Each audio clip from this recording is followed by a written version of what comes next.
This is a previous podcast replay. Get your clients from contact to consultation with Jan Roos, episode 309. Are you ready to make your law firm a profit-generating machine that will free up your time and skyrocket your impact? With more than 2 decades of business growth experience and having proven that you can be successful while prioritizing your family and your impact, introducing the Profit with Law podcast. I am your host, the creator of the firm differentiator 10X Effect, Moshe Amsel.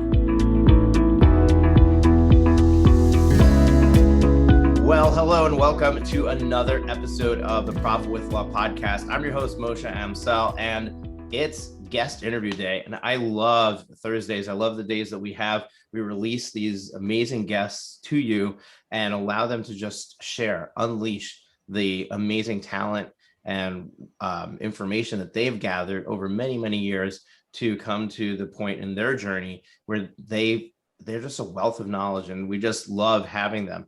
But today's guest is somebody really special. And the reason that this is somebody really special is I don't think I ever shared this story, but my guest today is Jan Roos. Now, Jan is an author of the Legal Marketing Fast Lane. Now, when I first decided that I was going to help specifically law firms, so I had started my business, I was already 3 years in, and I suddenly attracted one law firm who then referred another. Before I knew it, I had 6 law firms as clients. And I noticed that they all had a common denominator. They all had the same manifestation of their business issues. And I realized that there was a bigger, broader problem in the industry, and I really should look at seeing if I can help specifically the legal industry. And when I started doing that, the first thing I did was market research. And I went on Amazon and I bought every single book that was ever written for law firms on law firm growth. Everything from what's the big blue one, Foonberg or whatever his name is, and and one of the books that came is the Legal Marketing Fast Lane by Jan Roos. Now I'm going through these books, just perusing them, right, and just leafing through them, and I'm going through the Amazon reviews, and so that my next step is I'm going to try to connect with these authors. So I reach out to every single author that I have, in this repertoire of books that I've amassed. And one of them responded to me, and his name was Jan Roos. And he was very kind, and, in that initial conversation, and he said, yeah, let's jump on a call. We had a great first conversation, and the rest is history. So he's one of the first people that I spoke to in the legal industry that was really helped give me color and know that I was heading in the right direction, and also rooting for me, which it's interesting because at this point in my journey, it's almost like, oh, you've been doing this for forever, right? But no, I had to start somewhere too. And just like any law firm owner has to start somewhere, right? When you first start, you've got this imposter syndrome. You don't know where to go. You don't know how to start. And when you get that helping hand, it makes a huge impression. Jan is also one of the select few people, because I've only been serving the legal industry for a couple of years. A lot of that was COVID. So there was no opportunity to meet anybody in person. So you're one of the select few people that I've had speak at our events, that I've had, that I've been on your show, that we've met in person. We actually got together in New York City and had lunch together. So it's just really an honor to finally have you on the show. I didn't realize that we hadn't had you here yet, to finally have you on the show. So folks, let me give you the official bio. Jan has generated millions in revenue for law firms through digital advertising through his agency, Case Fuel, and his best-selling book on the subject, The Legal Marketing Fast Lane. After seeing the success of his largest clients, he has added helping firms double their case files without increasing spend through focusing on intake process, in addition to innovating in new ways to bring clients using paid traffic. And this is something that really excites me about what he's doing, is this idea that maybe we don't need more leads. Maybe we just need to do a better job with the leads that are already coming in. Now, some of you may be saying, well, I'm not getting any leads. My phone's not ringing. If that's the case, yes, you need more leads. But often the case is that the leads are not coming in, and we're going to dive into that. I'm sorry, the leads are coming in. You're not doing a good job with the intake process. We're going to dive into that with our conversation with Jan. So I'm gonna bring him on in just a moment. Before I do that, I'm going to cut to a message from our sponsors. Please show them some love. They make the show possible. We'll be right back. Finding amazing employees is the toughest job for any business, and especially for a law firm. You deserve to be the law firm owner you've always wanted to be, but you can't get there without a great team. Get Staffed Up helps you build your all-star team by staffing your law firm with incredible full-time offshore virtual assistants.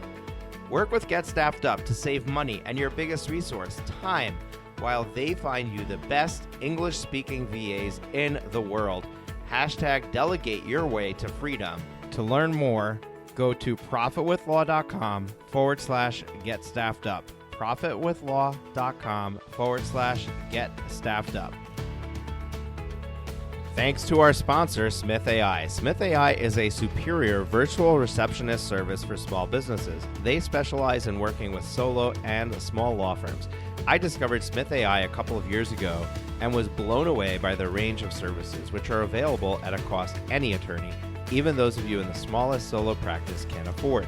Their friendly receptionists respond to potential clients in English or Spanish, screen and schedule new leads, and even take payment for consults. The best part is, they don't just handle these conversations by phone. They also have live agents and chatbots capturing leads on websites and via text message. If there's one growth hack to your practice, this is it. Smith's friendly gatekeepers can staff your front lines. They'll capture new leads while you work uninterrupted. You can finally have the peace of mind that while you're working, you're not missing out on future work. Plans start at just $210 a month for calls and $140 a month for chats. They even offer a totally free chatbot, so there's no excuse. Try Smith AI today and see for yourself why attorneys like Justy Nickel in Colorado say Smith AI receptionists are the secret to business growth and client happiness.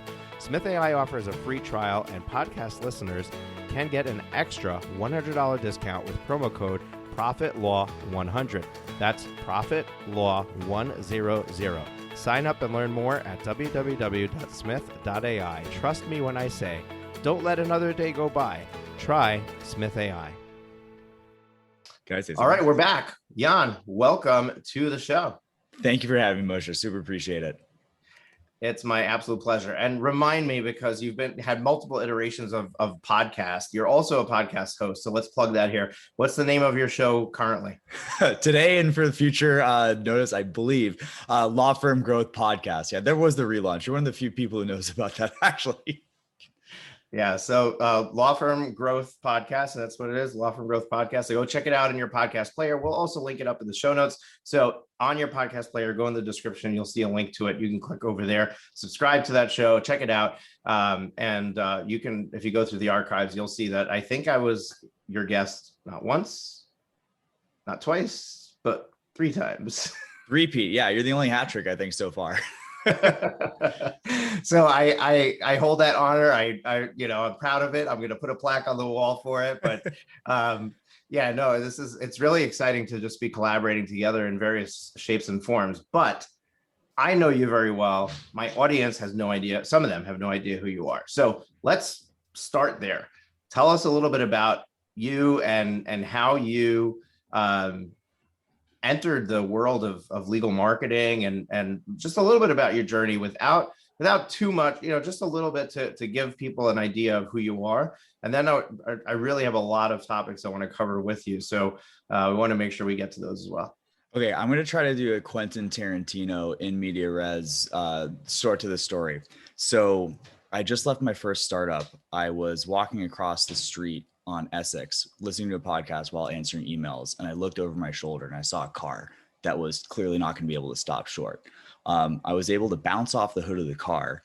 I wasn't really that injured, but I ended up bruising my leg. But at the time, we're going to kick back Quentin Tarantino. So I decided to start a marketing thing. And I used that as my excuse to cold email every single personal injury lawyer that was advertising on Google AdWords in New York City.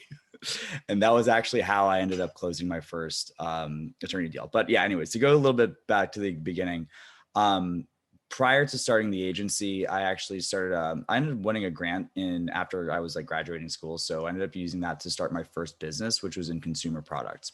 And this is a story arc I've heard elsewhere, but this is my version of it.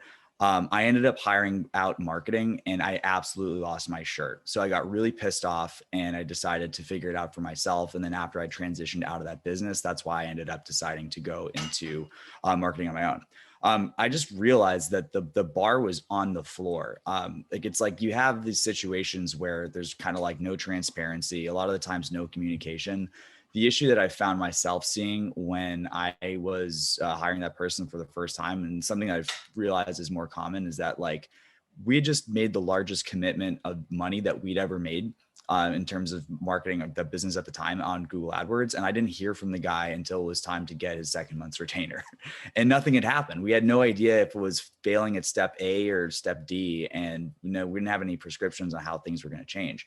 So it was a huge bummer. And then, that kind of got the fire in my belly to go figure out how to do a lot of this stuff on myself. And, I think that technically started, let's call it 2012. So it was like, and I've been marketing before in like other capacities since 2009, I think, but pretty much that's kind of what led me, or at least what got the ball rolling to where we're at today. So, kind of fast forward, me getting hit by the car was in 2015. So basically we ended up, pretty similar story to you actually. So it's like, the initial success that we'd had with attorneys really tracked. I'd never been an attorney. I don't plan on going through law school at any point, but at this point we have worked with literally hundreds of law firms, concurrently working with hundreds of law firms at the moment. So we've had a really, really interesting cross section of, what works in different markets, different practice types, different configurations on how people do the intake. And, the approach that I really try to take is to help people, reach the benchmarks that we know are possible with the strongest firms out there. And what I think is kind of cool is that a lot of the times, if you want to look at the leader in your market, and like some people absolutely have the chutzpah to go out and say, hey, man, what are you doing that's working? And then it'll sometimes happen. But, it's kind of tough to have an inside fly in the wall look on what it really looks like in a lot of firms, which is something I feel extremely privileged to have.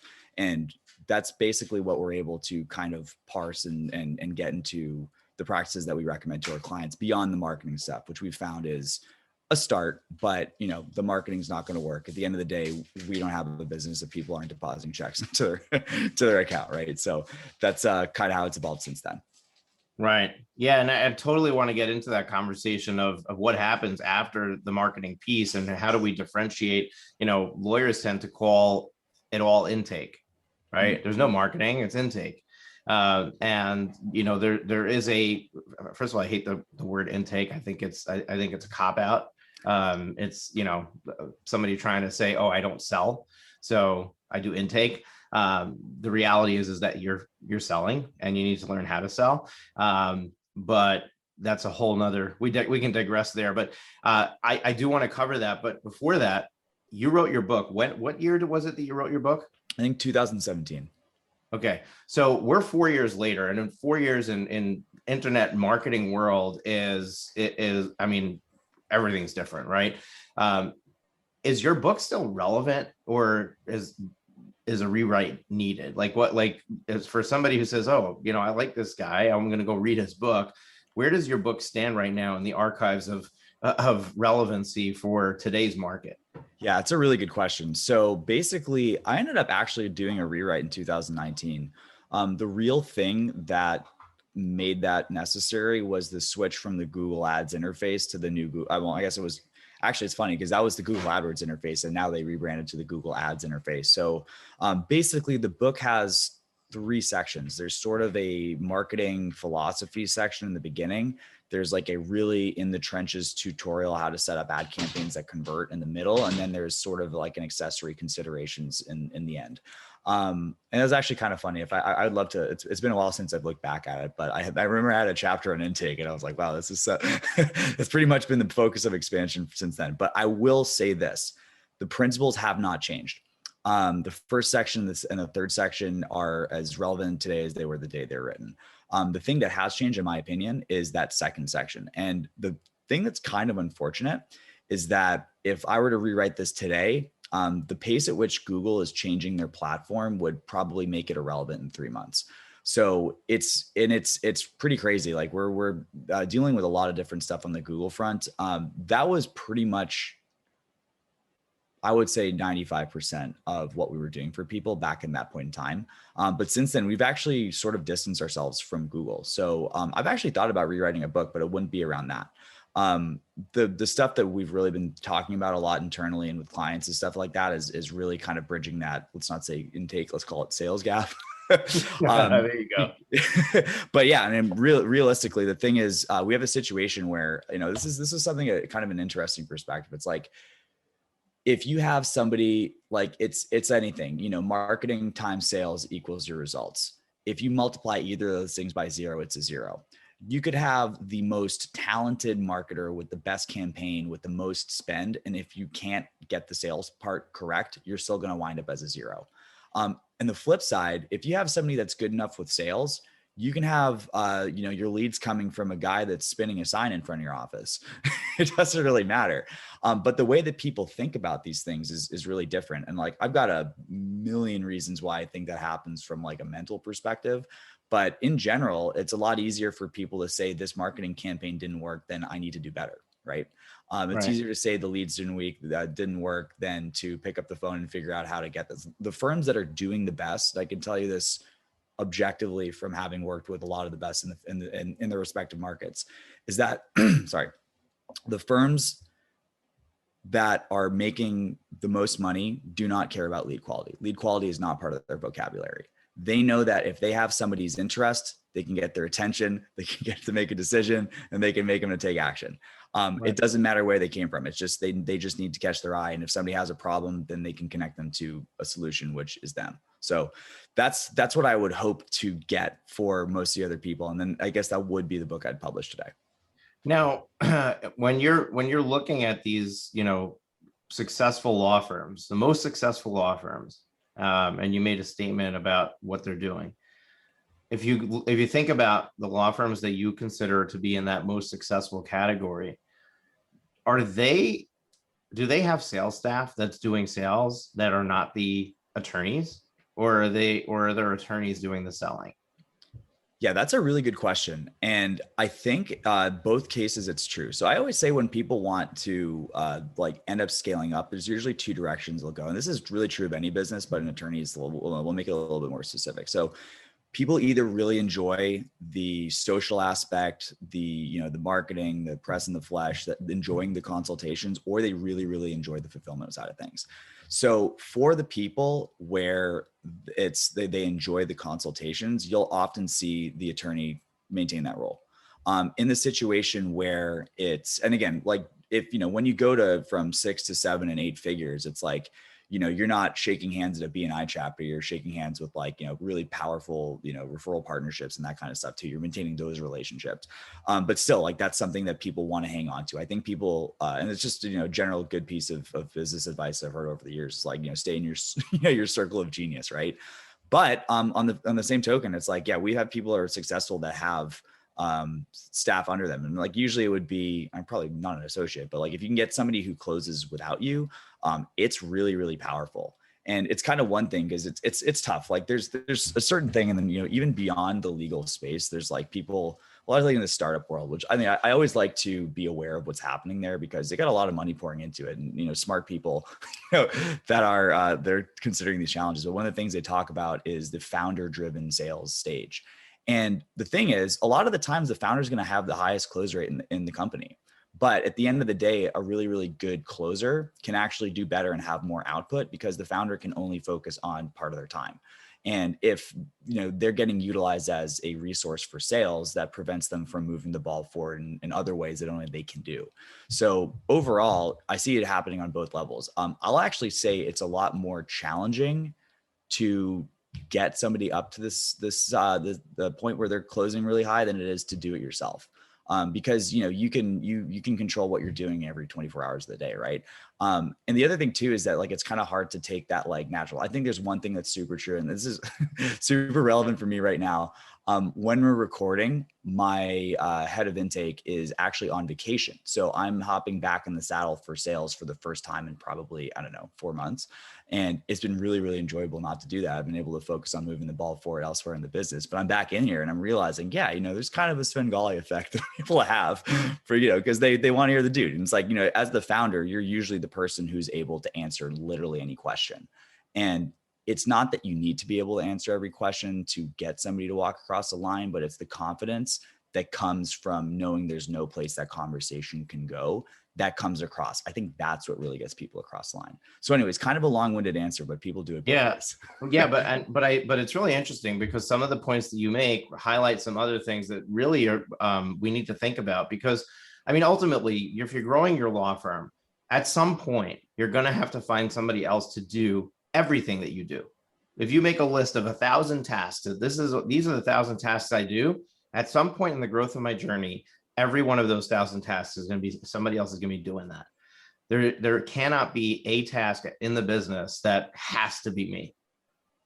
And there can be, but that means you're limiting your growth, right? So if you want to be able to grow exponentially, if you want to be able to grow as big as it can get, everything needs to be something you can hand off. So coming from that place and looking at the sales process, you said some interesting things. One, you said that the founder is going to have the highest close rate.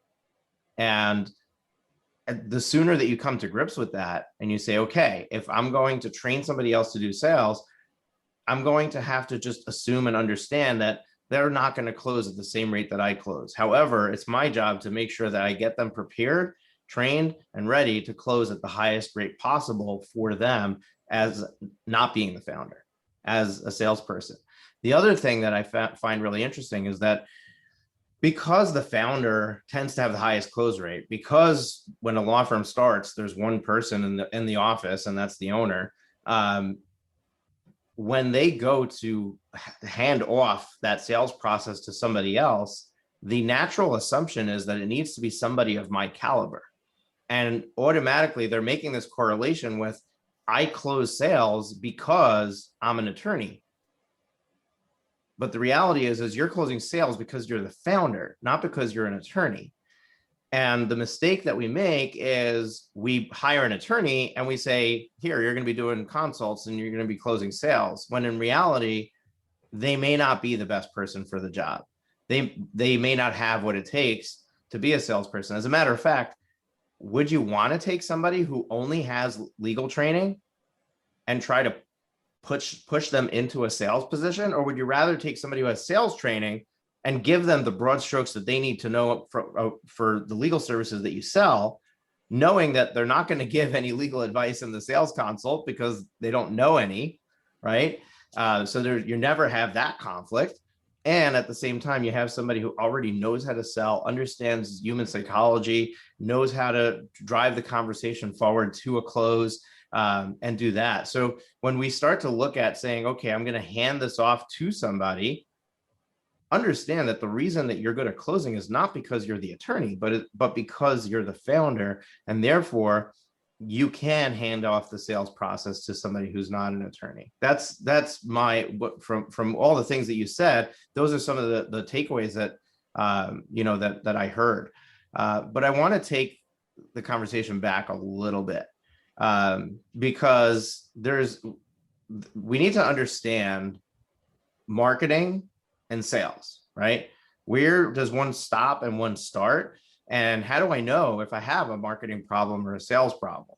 I will tell you, I'm sure you're very familiar with this report, the Clio Legal Trends Report of 2019. They went and solicited 2,000 law firms pretending to be a client needing legal services, and 2/3.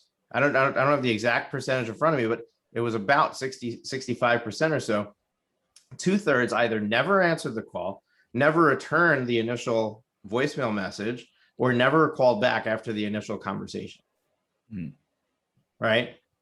Which if we think about that logically, we immediately can understand that you're not going to make a sale if you don't do that basic step, right?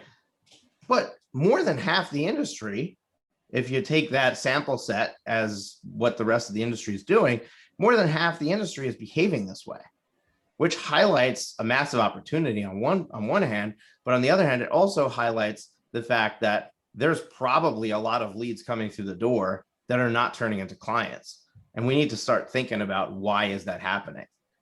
We might have assumed it was happening because my close rate is only X%, but maybe it's happening because you're losing them along the way. Some of them are not making it to the consult. Some of them are not showing up for the consult they scheduled. Some of them are even after the consult, they're not closing. So there's all these steps along the way where you can lose them, and focusing there may be a way better place to focus. So help us navigate the difference between marketing and sales, and how to determine which one is the one I need to focus on. Yeah, so it's really interesting, and I guess I haven't really thought about like a real like like Mason-Dixon line, like it actually becomes from marketing to sales. But let me tell you about how we kind of think about it internally. So one of the things we do with all of our clients is we run them through a process every single week that measures the key steps as we kind of define them, and we call it ACQSS. For this, we're talking about webinar clients. So the A stands for attendees, but if you want to do any kind of marketing whatsoever, you'd probably do LCQSS, consider it a lead, right? So C stands for contact rate. One of the things that a lot of people don't realize, and this is actually funny. So I ended up discovering this. I had an absolutely awful quarter a couple of years ago. And we had a situation where we were really dependent on cold email outreach. And we were sending it from casefuel.com, and then basically casefuel.com got shut down. So we did casefuel.us, casefuel.info, casefuel.biz, and then one after another. It's just, with the volume that you're sending out. So I was like, I got nothing to do. I'm going to literally start cold calling. And I did it. And the thing is that I realized a lot of stuff in that exercise that's kind of become what we recommend for clients at this point. But one of the things is that the term close rate is very, very flexible. And one of the things that we find, to take it out a little bit broader, is that like you can lie with statistics pretty easily. There's people who say I close 100% of the deals that walk in the door, but what they really mean is I close 100% of the deals that I want, which means more than likely any person that ends up not closing is retroactively determined to be someone that they didn't want in the first place, right? It's kind of the sour grapes phenomenon.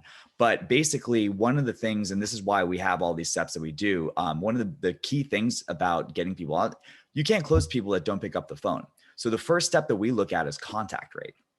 And one of the things that we so I would almost consider contact rate, and this is literally just a hygiene thing. So, there's a lot of, I think I referred to the study in the book, but there's a really famous Wharton study where the chance of contacting somebody past 5 minutes just drops off an absolute cliff.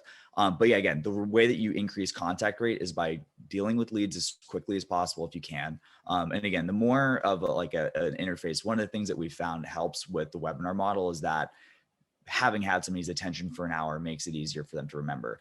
This is a huge transition when we moved away from Facebook leads, where people would basically forget about it 10 minutes after they fill out the form, which is wild.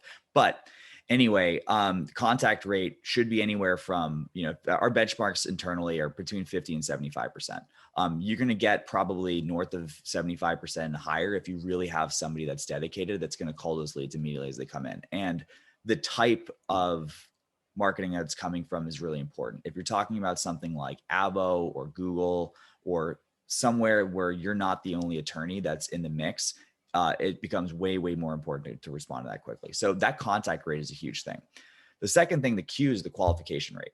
And this is something that I'm trying to think. This actually was this topic of my presentation at the summit this year, but you have to determine whether qualification is happening at the point of intake. And this is to avoid that retroactive cooking of the books, which allows people to feel really, really good about themselves. But you determine somebody's qualification based on what their status is when they're coming into the process. And normally this is really when you get somebody on the phone and they've, in most instances, they're looking to speak to an attorney and you're going to set them up for the consultation. It's more than fair to ask them, okay, let me ask you a little bit more of the situation just to see whether we're going to be a good fit.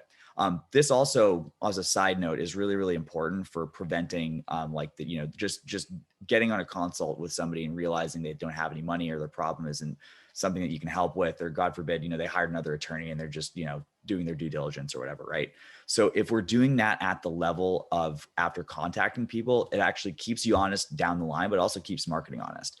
If we figure out at that point that we have 5% of the people at the point of contact are not qualified, then yeah, let's figure out and let's change something about the marketing. But again, I will say, depending on the market, depending on the service, 50 to 75% of qualification. Again, like we don't want to get too ridiculous for something. If you're only, looking to work with people whose last name happens to be Rockefeller, who lives in a home that's worth 8 figures or above, like, be realistic with yourself, and especially depending on like where you're doing your marketing and stuff. But, within reason, it's like, there's some pretty basic questions. So the kind of stuff that we recommend people ask for estate planning, which is top of mind, which is, hey, look, do you have a home? Are you self-employed or a business owner? Do you have children looking to pass assets onto, or any of those minors? Who else is involved in making this decision? Super basic stuff. So, if the person has a home, for the most part, if it's, in the United States, it's going to be at least a couple $100,000.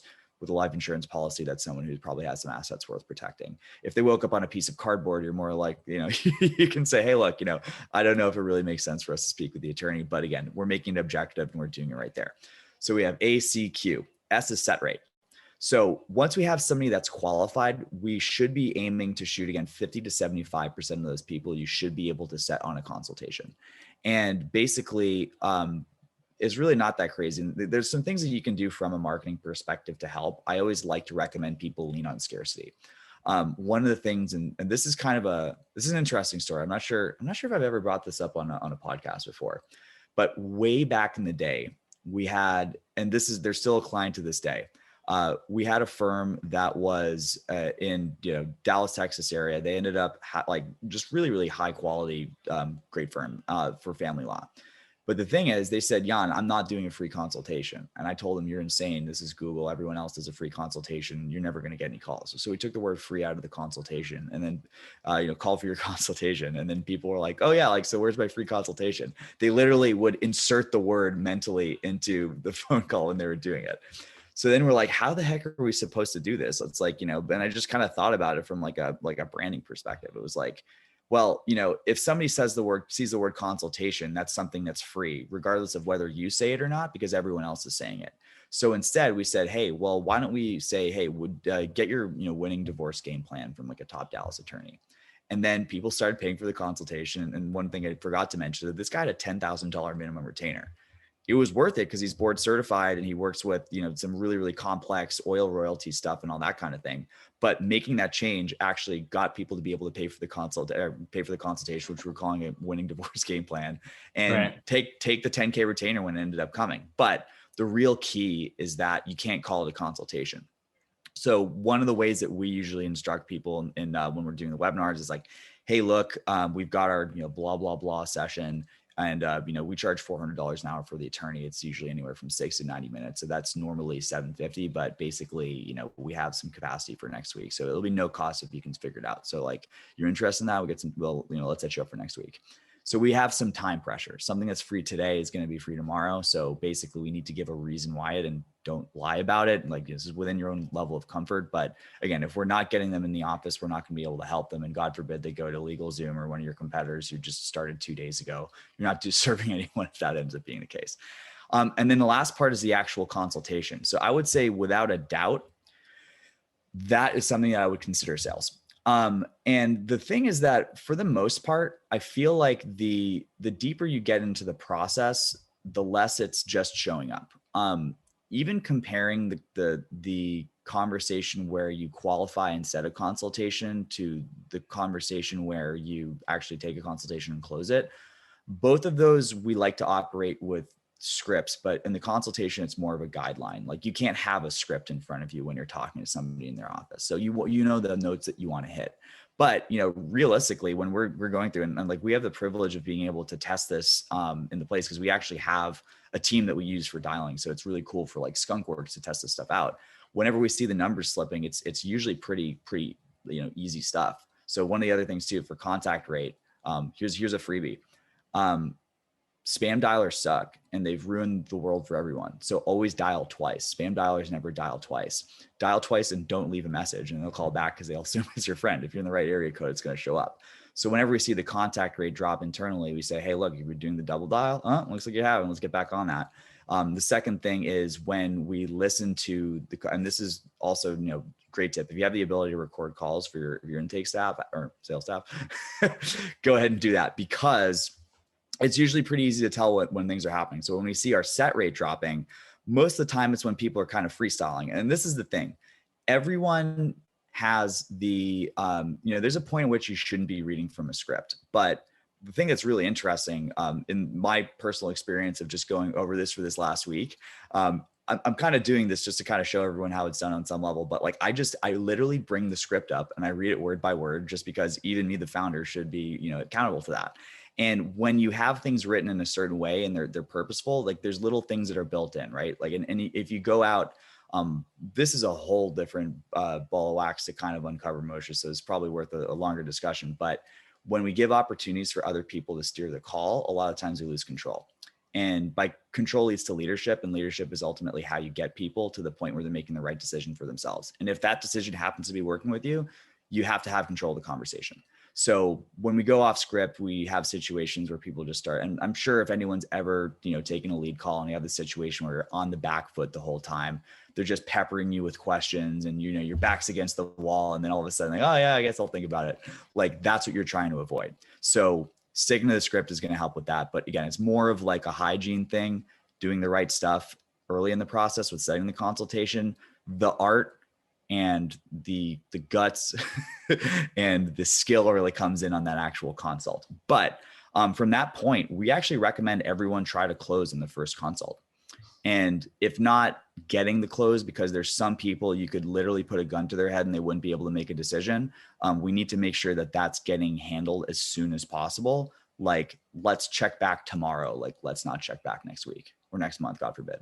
But that's overall kind of how we conceptualize it. So I would say it's marketing from the level, I would say up until the point of qualification, that's what marketing is responsible for. Past the point of qualification, the set rate and the close rate, I would say that would be sales. Got it. Well, that was a ton of amazing information. It was a very long response to my question, but it was a ton of amazing information. And I really appreciate you going through that whole process and the mnemonic that you use. Really insightful to, to see how you think about it and how you think through it. I'm a little bit caught up on a few things. First of all, one of the things that you mentioned was this double dial thing. When are you dialing a number where they're not expecting? Is this a lead that came in and you're returning their call, or is this cold calling to try to solicit business? What how exactly is that manifesting? Really good question. Okay. And yeah, I didn't realize the assumption that was built into that. So basically, we never recommend cold calling for attorneys. It'll get you disbarred in most states. But we are living in a world right now where we have people that are going to call on the phone, but we also have people that are responding via chat. We have people that are responding to forums on your site, and people who might be responding to marketing that you're putting out there. For us, this is people who attend a webinar, and we always ask for a phone number when we're doing that. But if somebody's using any sort of a lead magnet or, something else, basically you're doing outbound in a sense. So it's clean because it's opted in. And if people aren't cool with that, they're not going to put their phone number down, but that's really the opportunity. But even for the most conservative marketers out there, you have a form on your site that has a phone number at some point. So you need to do that. And like, the thing is, it's interesting. Like, I'm a phone guy. I try to instruct everyone, like on our client success team, to call people as soon as possible, just because I think it's really important to get that bandwidth of the communication. But there's some people who just hate it, and they're never gonna, like, if you only had a phone number and a call, they'd go to the next site. So pretty much like there has to be the opportunity, and like, for any of the deployments where we've had chat pop up there, I would say on average, it's probably about 50, 25, 25. 50% of people will call. It's still going to be the biggest modality, but you're going to have, probably at least half, if not close to that, then you'll have that aren't going to be able to call you at that point. And you're going to have to call that person at some point. Yeah. So it's very interesting. And this is where, you have to think about all the different ways to capture that person who hits your website, because what if they don't put something in chat? What if they don't even send a contact form? they get to your website and they leave. Is there a way to salvage that? And I think that there is, and I think that people don't realize the power of using retargeting ads to do that, where you drive them to the next step. And if you're doing webinars, like you said, which I do want to dive into that topic real quick, but if you're doing webinars, somebody hits your website, now they start getting retargeted to your webinar ads. They might be more likely to sign up for that presentation. Now they spend an hour with you, they're much more likely to book, to set a call with you. Yeah. So talk to me about the webinar itself. What exactly is being covered on that webinar, and what is the sale at the end of it? Are you driving them to a consult? You kind of alluded that you're driving them to a free consult that's not free, but it's free temporarily. What's the content that's being covered in there, and what's the structure around that webinar? Okay. So good question. So I can speak with a lot of specifics around the realm of estate planning, but to kind of take a little bit of a step out, if you're in a practice area, you have a practice area where there's a decision that's made over time, this is where a webinar can fit. So personal injury webinar is probably not going to fly. If you're doing a webinar on maybe some specific class action suit and you're talking to disabled veterans or something like that, that might work.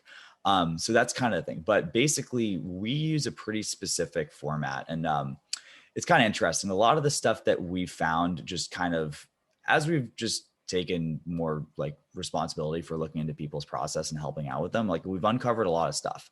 One of the themes that runs across the entire marketing and sales process is that attorneys love to talk about all of their credentials. And, why not? Like you spent years getting this, and you spent years, getting the bona fides and winning the cases and being able to do it. But at the end of the day, people don't care about who you are until they understand that you care for them. Right.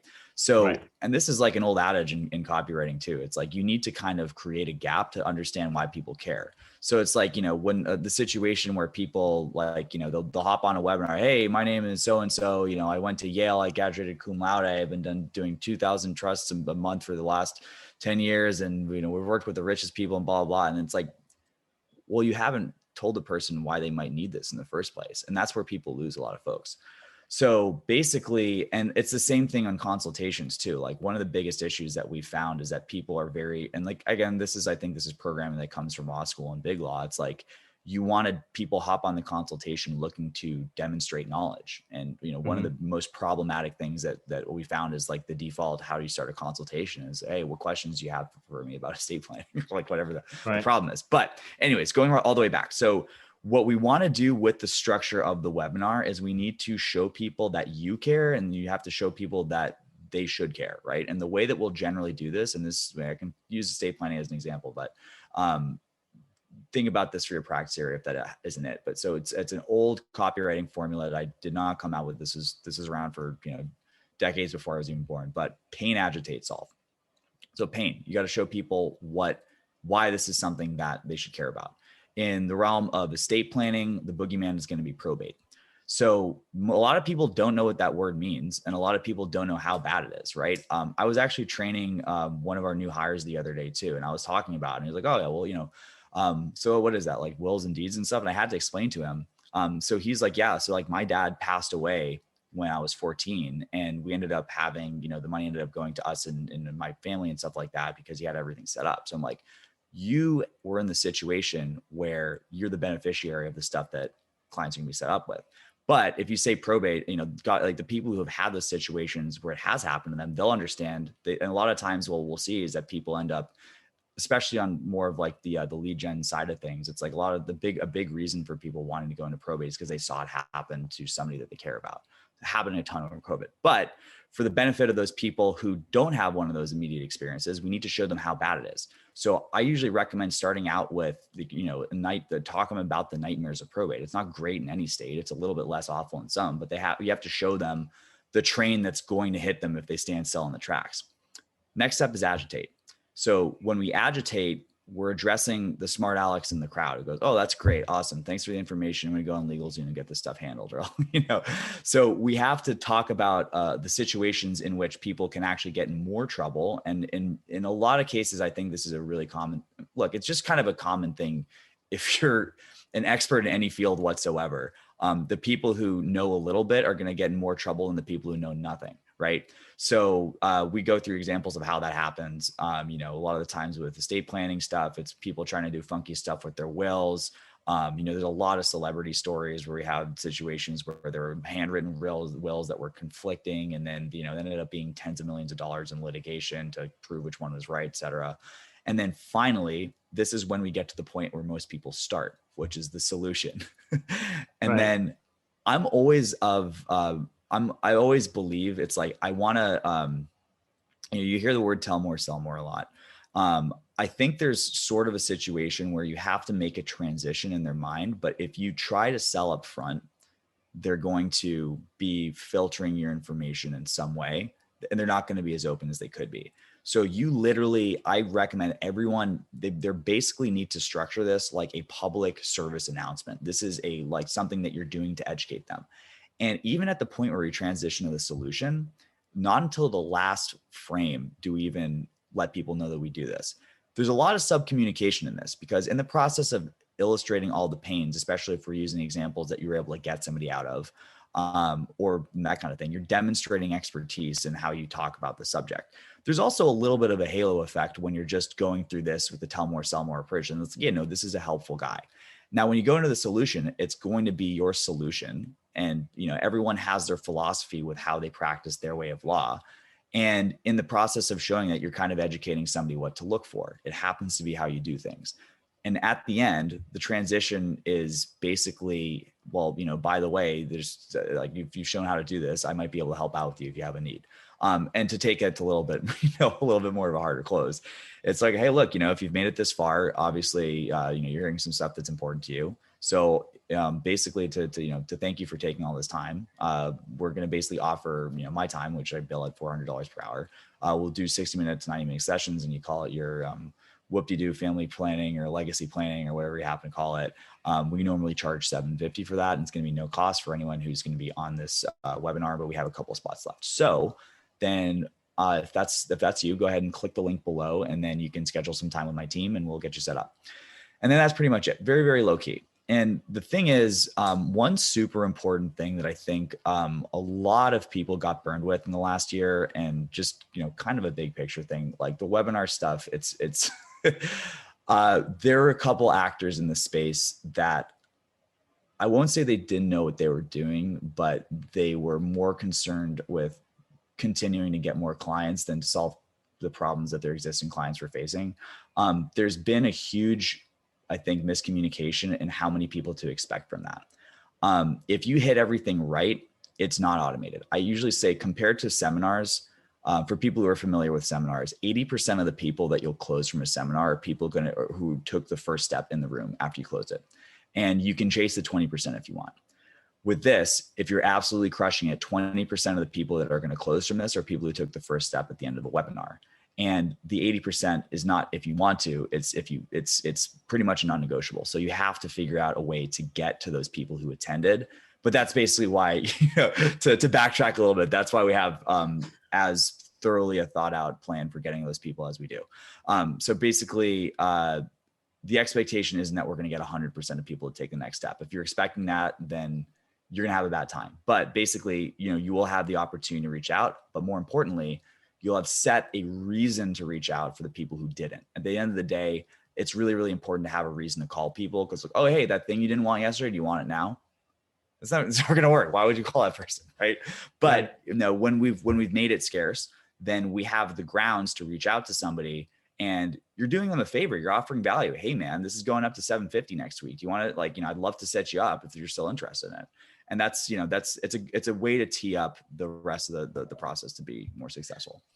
Jan, it's crazy, but we're totally out of time and we have so much more to cover. So you're going to have to become one of our repeat guests as well. We're going to have you back here to continue this conversation. But this is, so much insight packed into this episode. So when we close it out, I'm going to ask you to leave everybody with one parting piece of advice, and also what's the next steps that they can take to follow up with you, or if there's somewhere that you want to send them. But folks, I just want to rein it back in to make you aware of the fact that what you can see from this conversation is that there are so many things to think about in this process of marketing, of sales. To think that you're going to become an expert at everything is almost impossible. And you really need to start getting good at thinking about who, not how, right? Jan went and figured out how to be a marketer when he had issues with marketing agencies. But I think that you need to figure out a way to vet those marketing people so that you can get somebody who you trust, who's going to do right by you. Same thing with sales. Get a sales consultant in to help you facilitate better close process, help you find those missing pieces. You got to get really good at putting the right people in place, or getting the right consultants in place to be able to drive your business further, rather than thinking, I'm going to do this myself. I'm going to do this myself. And, I fall trapped to it all the time myself as a business owner. It's a natural thing to just dive into something. But the reality is you always have to question, is this the best use of my time? And I know it's completely off topic from what we've been discussing, but this conversation has just highlighted the point that this is really intricate. There's so much to it. Like, don't even try to create your own webinar. Sit with somebody who understands marketing, understands how it needs to be laid out, have a conversation with them, tell them everything that they need to know about your clients, their pain points, and your solution. Let them help you organize that slide deck, organize the flow of that conversation so it's set up right. I'm gonna turn it back to you, Jan, because I have something I'm late to. So we're gonna rush through this. But if you can just leave one last piece of advice for everybody and how they can follow up with you. Okay, parting piece of advice is, when it comes to the whole sales and marketing thing, I obviously know it's not true that you're in control of everything that happens, but I think most people could use a few more clicks in the belief that they're in their control. So I want you to think, for your next challenge, what would you do if you were 100% in control of that challenge? And how would that change how you're defining where the focus should be? That's one thing I'll leave you with. And if people want to reach out, Law Firm Growth Podcast is fantastic. I'll also say we actually, for the time being, have a free estate planning sales course in a Facebook group that we're trying to get up around the topic, which is going to be at facebook.com/groups/double-your-case-files, all spelled out. Awesome. We'll link that up in the show notes. So you guys could just click the link in the description. Jan, as usual, as always, it's been a pleasure. It's been a great conversation. And folks, if you normally listen to the podcast on double speed, I hope you slowed it down for this one, because Jan tends to talk really quickly, but really amazing stuff. And it's been insightful to me, and I'm sure it's been insightful to you as well. If this is your first time listening to the podcast, click the subscribe button so you know when we release a new episode. We're here twice a week, every Tuesday and Thursday. Tuesday's my solo day. I'm here by myself, just sharing with you whatever's on my mind at the time. Thursdays, I have a guest that comes on the show. Folks, enjoy your weekend. We'll catch you next Tuesday. Take care. Have you been enjoying the show? We sure hope so. To make sure you never miss an episode, be sure to hit the subscribe button in your podcast player app. Next week, we will be back with more valuable resources and ideas on how to break the mold and take your law firm to the next level.